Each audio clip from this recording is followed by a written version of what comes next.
Assalamu alaikum wa rahmatullahi ta'ala wa barakatuhu. Barkanmu da warhaka, barkanmu da jimirin sake kasancewa da ku a cikin wannan tasha ta mai albarka. To fa, a yau ne Rarara ya saki sabuwar waƙarsa wadda ya yi wa Alhassan Ado Doguwa don murnar taya shi lashe zaben 2023. Tabbas waƙar nan ta yi daɗi ƙwarai da gaske.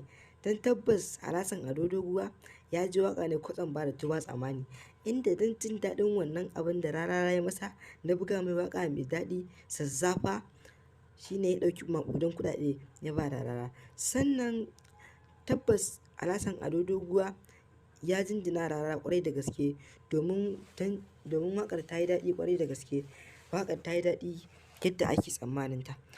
To fa, Alhassan Ado Doguwa tabbas ya ba Rarara kwangilar waƙoƙi har guda 2, inda ya ɗauki kuɗaɗe masu yawa ya ba Rarara.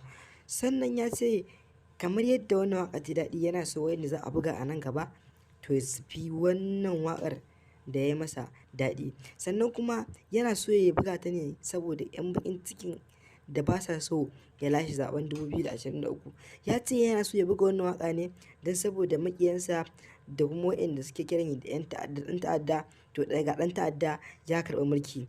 Tabbas Alhassan Ado Doguwa ya ciccida wa Rarara tabbas waƙar nan ta daɗi te kuma da ku ta yadda inda maƙiyansa idan suka ji za su ɗora hannu a ka.